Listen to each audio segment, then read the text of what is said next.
Hello everyone, कैसे हैं आप सब। Welcome back to my channel bio pro plus. मैं डॉक्टर नीलू मिश्रा। आज मैं आपके लिए जो टॉपिक लेके आई हूँ that is the nucleic acid. Nucleic acid is a very important and very interesting topic, क्योंकि न्यूक्लिक एसिड पढ़ना इसलिए भी ज़रूरी है क्योंकि इसके साथ ही साथ आप सीखेंगे डीएनए का स्ट्रक्चर क्या होता है।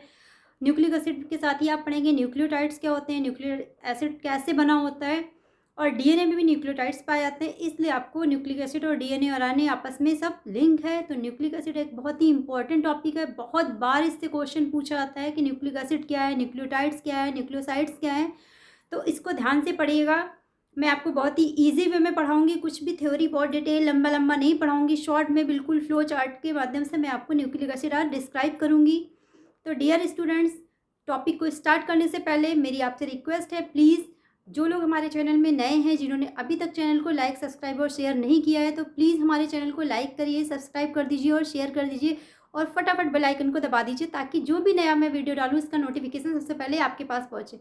तो चलिए हम टाइम को बचाते हुए टॉपिक को स्टार्ट करते हैं। मैं टॉपिक को शुरू करती हूँ। Nucleic acid. न्यूक्लिक एसिड क्या है, न्यूक्लिक एसिड को डिस्कवर किसने किया था, सबसे पहले मैं आपको बताती हूँ। जब भी मैं कोई भी टॉपिक पढ़ाती हूँ तो मैं फर्स्ट ऑफ ऑल आपको बताती हूँ उसकी डिस्कवरी किसने करी। Nucleic acid was discovered by the F mixture in 1868 in WBC। Nucleic acid को 1868 में एफ मिक्सचर ने WBC वाइट ब्लड कार्पल्स यानी श्वेत रुधिर कणिकाओं में डिस्कवर किया था।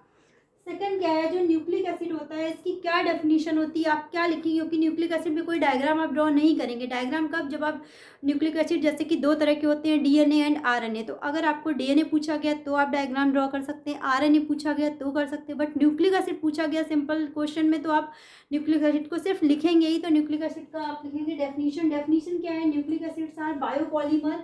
ये बायोपॉलीमर होते हैं, मैक्रोमोलिक्यूल्स होते हैं। इसके साथ ही साथ क्या होते हैं, जो सबसे इंपॉर्टेंट है वो न्यूक्लिक एसिड क्या होते हैं, essential for all forms of life. यानी न्यूक्लिक एसिड जो भी लाइफ के फॉर्म्स हैं उन सब में प्रेजेंट होते हैं किसी ना किसी फॉर्म में।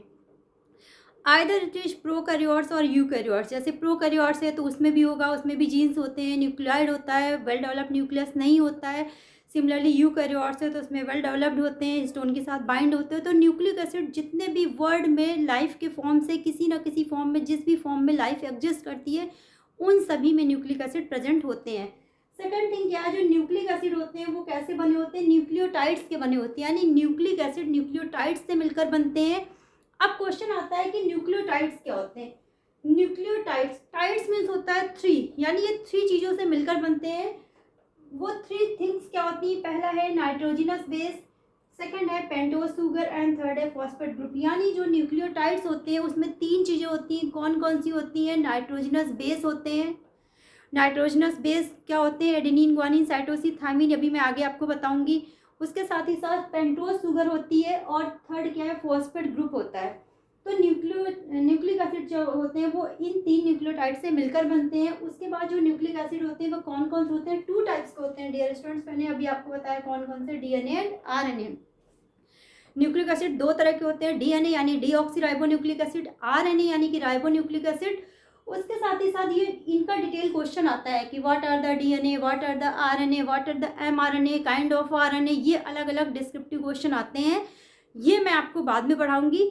अभी हम क्योंकि न्यूक्लिक एसिड की बात करें तो सिर्फ न्यूक्लिक एसिड ही डिस्कस करेंगे। न्यूक्लिक एसिड दो तरह के होते हैं, डीएनए एंड आरएनए। अब क्योंकि न्यूक्लिक एसिड न्यूक्लियोटाइड से मिलकर बने होते हैं तो न्यूक्लियोटाइड्स भी आपको पढ़ना है। अगर आपको न्यूक्लियोटाइड्स पूछा था तो भी आपको ये क्वेश्चन कवर हो जाएगा, न्यूक्लिक एसिड पूछा गया तो भी आपका ये क्वेश्चन कवर हो जाएगा। तो जो न्यूक्लियोटाइड्स होते हैं वो क्या होते हैं, नाइट्रोजनस बेस, फॉस्फेट ग्रुप और पेंटोज शुगर, तीन चीज़ों से मिलकर बने होते हैं। जो फॉस्फेट ग्रुप होता है उसी को हम PO4 भी लिखते हैं। हमने यहाँ पे PO4 लिखा हुआ, आप कंफ्यूज मत होइएगा स्टूडेंट्स। तो न्यूक्लियोटाइड्स की बात करते हैं। तो न्यूक्लियोटाइड्स थ्री थिंग्स से मिलकर बनते हैं। पहला है नाइट्रोजनस बेस, दूसरा है पेंटोज शुगर, तीसरा है फॉस्फेट ग्रुप। तो फॉस्फेट ग्रुप होता है एज यूजुअल। उसके साथ जो नाइट्रोजनस बेस है वो नाइट्रोजनस बेस कैसे होते हैं, दो तरह के होते हैं। दो तरह के कौन से होते हैं, प्यूरीन एंड पिरिमिडीन। यानी नाइट्रोजन बेस दो तरह के होते हैं, प्यूरीन होता है और एक पिरिमिडीन होता है। जो प्यूरीन होता है उसके अंडर में क्या आता है, एडेनिन एंड ग्वानिन आते हैं। जो पिरिमिडीन होता है उसके अंडर में साइटोसिन एंड थायमिन आते हैं। यानी कि जो प्यूरीन होता है वो डबल रिंग वाला होता है और जो पिरिमिडीन होता है वो सिंगल रिंग भी होता है। ये भी एक इंपॉर्टेंट क्वेश्चन है नीट के लिए, आप इसको याद रखिएगा कि प्यूरीन जो होता है वो हमेशा डबल रिंग होता है और पिरिमिडीन हमेशा सिंगल रिंग होता है। जो प्यूरिन होता है उसके अंदर अगर दो नाइट्रोजन बेस आते हैं, कौन से आते हैं, एडेनिन ग्वानिन। और जो पिरिमिडीन होता है उसके अंदर में दो आते हैं, कौन से आते हैं, साइटोसिन थायमिन, या फिर यूरेसिल भी होता है, थायमिन के साथ यूरेसिल भी होता है। तो ये कैसे होता है, अगर डीएनए है तो उसमें क्या होगा, एडेनिन ग्वानिन साइटोसिन थायमिन। अगर आरएनए तो क्या होगा, adenine guanine cytosine and uracil. यानी आरएनए में क्या होता है, थायमिन की जगह यूरेसिल होता है। तो स्टूडेंट्स आपका एक क्वेश्चन भी तैयार हो गया कि डीएनए और आरएनए में नाइट्रोजन बेस में क्या डिफरेंस होता है। तो जो डीएनए आरएनए होता है उसमें बाकी के nitrogen base adenine guanine cytosine equal होते हैं, एक ही जैसे होते हैं। बट जो थायमिन होता है वो डीएनए में होता है और आरएनए में थायमिन की जगह यूरेसिल आ जाता है। उसके बाद क्या, जो पेंटोज शुगर होती है, पेंटोज शुगर भी दो तरह की होती है, यानी डीएनए में अलग होती है, आरएनए में अलग होती है। डीएनए की पेंटोज शुगर को हम लोग बोलते हैं डीऑक्सीराइबोस पेंटोज शुगर, और जो आरएनए की होती है उसको सिंपल बोलते हैं राइबोस पेंटोज शुगर। तो ये आपका हो गया बेसिक न्यूक्लिक एसिड का एक शॉर्ट, या आप कह सकते हैं ब्रीफ डिस्क्रिप्शन। तो इस जो न्यूक्लिक एसिड आपने पढ़ा, इससे आपके दो क्वेश्चन और भी तैयार हुए ऑब्जेक्टिव के। पहला क्या कि जो न्यूक्लिक एसिड है दो तरह के होते हैं, डीएनए आरएनए होते हैं, और दोनों के डीएनए आरएनए के दो आपने डिफरेंस भी पढ़ लिए, कौन से होते हैं। जो आरएनए होता है उसमें राइबोस शुगर होती है पेंटोज शुगर, जबकि डीएनए में डीऑक्सीराइबोस पेंटोज शुगर होती है। डियर स्टूडेंट, डीएनए और आरएनए का एक ही बेसिक डिफरेंस है। सेकंड डिफरेंस क्या है, जो डीएनए होता है उसमें एडेनिन ग्वानिन साइटोसिन थायमिन होते हैं, जबकि जो आरएनए होता है उसमें एडेनिन ग्वानिन साइटोसिन और यूरेसिल होता है। ये भी एक डिफरेंस आपका तैयार हुआ। तो आपने देखा कि एक न्यूक्लिक एसिड टॉपिक पढ़ने से आपको डीएनए और आरएनए के बीच के दो डिफरेंस भी तैयार हो गए। और ये दोनों ऐसे डिफरेंस है जो कई बार नीट की एग्जाम में पूछे गए हैं, खासतौर से थायमिन और यूरेसिल से रिलेटेड क्वेश्चन एक बार नहीं बहुत बार पूछा गया। आप पुराने क्वेश्चन पेपर या कहीं भी जाकर देख सकते हैं, या वैसे भी आपको पता होना चाहिए। तो डियर स्टूडेंट, जो मेरा नेक्स्ट टॉपिक होगा वो होगा डीएनए, क्योंकि अभी हमने न्यूक्लिक एसिड पढ़ा, उसमें हमने डीएनए और आरएनए की बात की। तो अगला जो मेरा टॉपिक होगा मैं आपके लिए बनाऊंगी या पढ़ाऊंगी आपको, वो होगा डीएनए।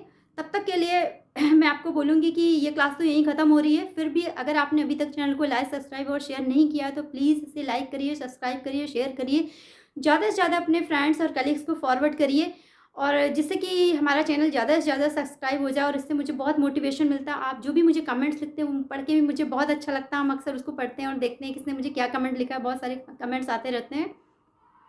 और अगर आप मुझे इंस्टाग्राम पे फॉलो करना चाहते हैं तो आप मुझे वहाँ पे भी फॉलो कर सकते हैं। उसका लिंक मेरे यूट्यूब के डिस्क्रिप्शन बॉक्स में दिया हुआ है। इसके साथ ही आप मुझे ईमेल पे भी कांटेक्ट कर सकते हैं, neelumisra999@gmail.com पे।